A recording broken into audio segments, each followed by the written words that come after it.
Hello, welcome to another episode of DC Sports for Life. I'm Dave.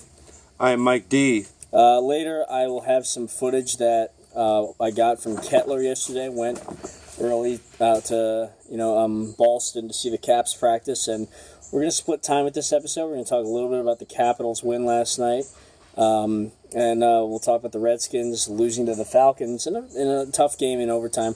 Mike, since the Redskins game is fresh in our memories, I know it's hard to find positives to take away after a loss, but are there any positives that you saw in today's loss to Atlanta?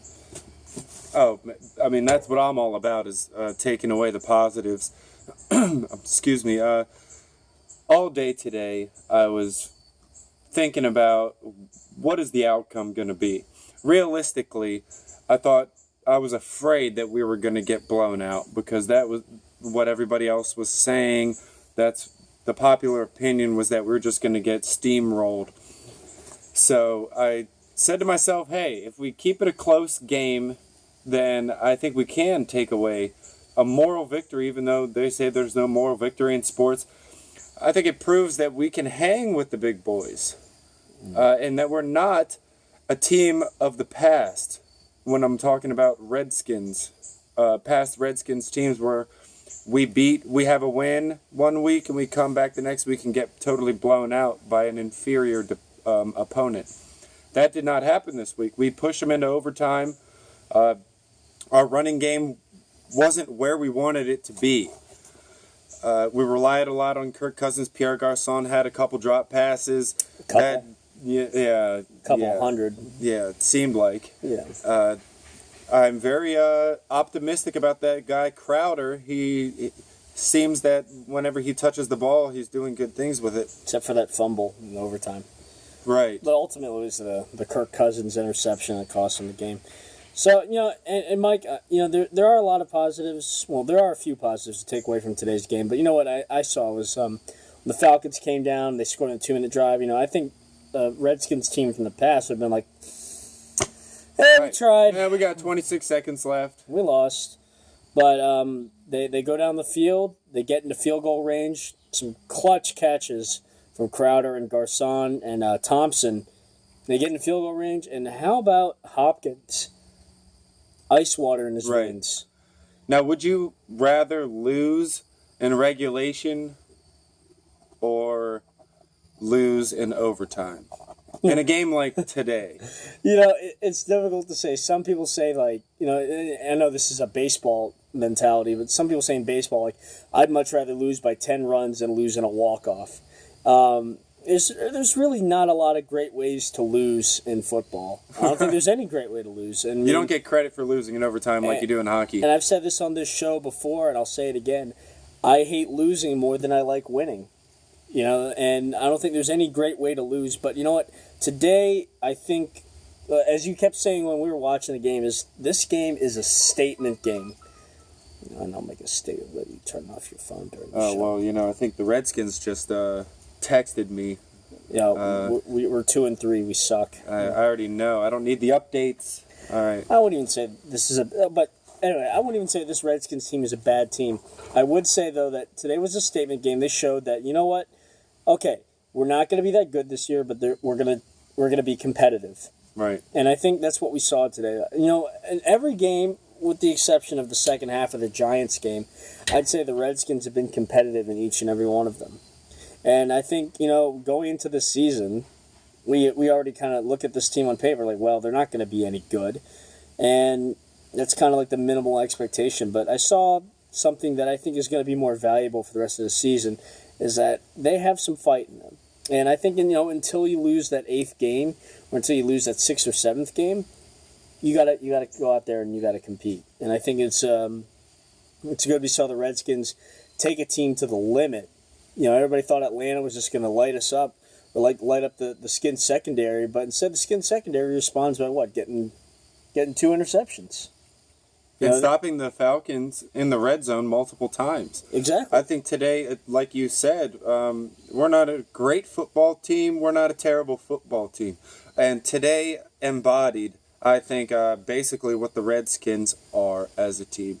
We're pretty good. Okay, we're not terrible. We're not great. We're pretty good. We're going to compete. And I think that I can take that as kind of refreshing, as opposed to other years where you just don't know what's going to happen week to week. I'd much rather watch this team this year that I feel that gives the Redskins a chance to win every week versus the team last year. Once they get down by 10 points, they're like, that's it.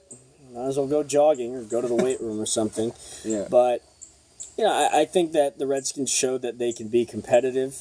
Not a good offensive stats day for the team, but... No. Kirk Cousins was a little off. Very off. Couldn't run the ball. But defense was doing it for the Redskins. They totally kept us in the game the whole time. Otherwise, we only scored 7 points.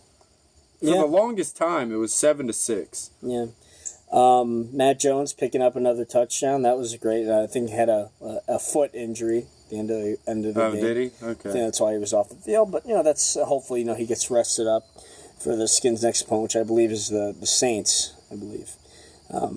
The Saints ain't looking too good right now. No. Losing to the Eagles. So hopefully the Redskins can come out, play a little pissed off, and kind of tee off on the Saints. But I think as good as the defense was playing for parts of this game, the only thing that they couldn't do is get home and sack the quarterback. If you give Matt Ryan any kind of time, he's going to pick you apart, which he did. He threw for over 230 yards. And that's what good quarterbacks do. That's why he's been in the league so long. If you give him those extra couple seconds, he's gonna find another guy that's open. I mean, Jacob Tamme, who isn't even that great, had 8 catches for 94 yards against the Redskins. Redskins are still having all worlds of trouble covering tight ends. I mean, I don't know what it is. I think, if I'm playing fantasy football, whichever tight end is playing against the Redskins, I'm gonna play them. For some reason, they cannot do anything against tight ends, but they just rack up yards and catches against the Redskins. But that's something for Joe Barry and the defensive backs to figure out. The Redskins also had a lot of injuries. Jordan Reed was out, Deshaun Jackson's still out, Chris Culver, another key member of the secondary out. So again, just kind of looking into it, I think, what did you say, Mike? You're just glad they didn't get blown out, basically. Yeah, I mean, that's kind of a minimal... Because that would have been a lot more disheartening. We probably wouldn't have even done a show today, to be honest with you. I mean, exactly. No one wants to get blown out. I was eager to get home early today to catch the beginning of the game because I was afraid that I didn't want to miss the first quarter. Anything could have happened. Yeah, and at the end of the day, what you have to remember, folks, is that, professional football and all sports, it's entertainment at the end of the day. And, I guess... you could say we got our money's worth. We got to see an entertaining football game. We would have obviously liked to see the Redskins win, but you can't win them all. And, 2-3. If you had told me a quarter of the way through the season the Redskins are going to be 2-3, I'm like, all right, I'm not happy, but I'm like, well, they're not 0-5. I mean, 1-4 sounds terrible compared to 2 and 3. 1-4 would be dreadful. But if you look at some of these games that they've been competing in, they could have beaten Miami. They probably should have won today. They could be 4-1. Right. But that's neither here nor there. Very quickly, Mike, I know you only caught part of the hockey game. Capitals started off 1-0. That's something we can take away. Definitely, and I got this new sweatshirt at Kettler yesterday. Like I said, I'll be uploading that footage from Kettler Iceplex to the YouTube channel later today. I think we saw, what we need to see from the Capitals team in order for them to be successful. Crunching hits on defense.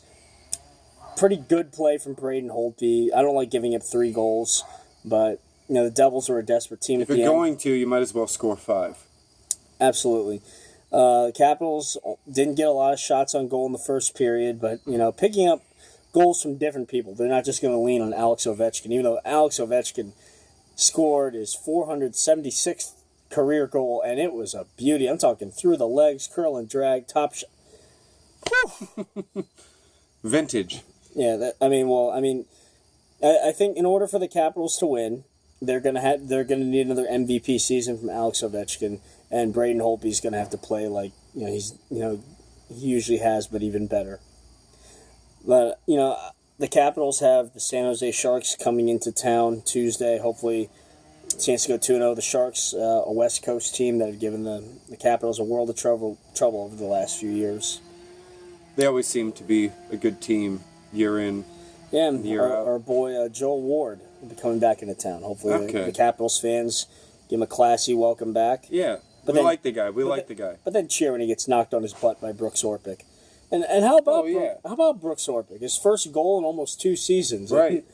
And first one as a Capital. So Congratulations to him. yeah, and the Caps are going to be. I think, as Craig Laughlin said, this may be the best Caps team that we've suited up for an opening night, and hopefully they turn out to be. I mean, I think last year the Capitals leaned a lot on the coaching style of Barry Trotz. I think that's what propelled them that far, and obviously the play of Alex Ovechkin. And they're going to get Nick Backstrom back soon, and hopefully they'll keep stockpiling these wins. Let's hanging up. Let's win the Metropolitan Division. Why And not? a few more goals will push Alexander Ovechkin past Fedorov, think so. Sergei Fedorov, for the leading goal scorer of all time in the NHL when it comes to Russian-born players. Oh, well, I just want Alex to get to 500. And 24 more to go, 81 games left. That shouldn't be a problem for the Grade 8. Well, like I said, we'll be uploading more footage later today. Tough loss to the Skins, but the Capitals off to a good start. And now the Wizards are still, looking okay in the preseason. They lost Friday night, but won a pretty solid game against the Philadelphia 76ers on Tuesday night earlier this week. So we'll have more DC sports news to report. Yeah, we're going to be getting into basketball soon. Really excited about that. I mean, if anything, I'm basketball is how I tore my ACL. More excited about the basketball team than anyone else. I mean, the Capitals, you kind Right. of know what you're going to get. Redskins, you know what you're going to get. Wizards, you never know what you're going to get. I feel like the Wizards find a way to surprise us, whether it's good or bad. Hopefully, it's a season of good and maybe great surprises. From That's the what I'm. Wizards. That's what I'm putting my money on. I got to have big seasons from Bradley Beal, John Wall, and Otto Porter. Definitely. Okay, well, that's going to do it for us this afternoon. I'm Dave. I'm Mike. Even though the Redskins lost, we're taking away some positives from it. Yeah, no reason to hang your heads today. The Redskins lost to a tough team. They played a heck of a game against the Atlanta Falcons, and football season is a marathon. It is not a sprint. Mm-hmm. There's still 11 games to play, and I think the Redskins just have to find a way to be competitive, because you saw today, like, nobody picked the Redskins to win, and obviously all those people are right now, but they found a way to stay in the game and be competitive, and that's the only way you give yourself a chance to win. So find somebody who's a Falcons fan, ask them, and I'm sure they're going to be praising the play of the Redskins. Okay? They're not going to be talking trash. They're going to say, hey, you guys really gave us a run for our money. But that's for another day. Until then... And if they talk trash, just remind them that they don't have any Super Bowl rings. Yeah. Hit them below the belt. Why not? Like you said, expansion team, Yeah, just remind them that they don't have any Super Bowl rings. Yeah. And tell them to dream about that. Maybe one day they will get a ring, but not today. Yeah. All right. Once again, I'm Dave. I'm Mike D. All right. You guys have a great day. All right.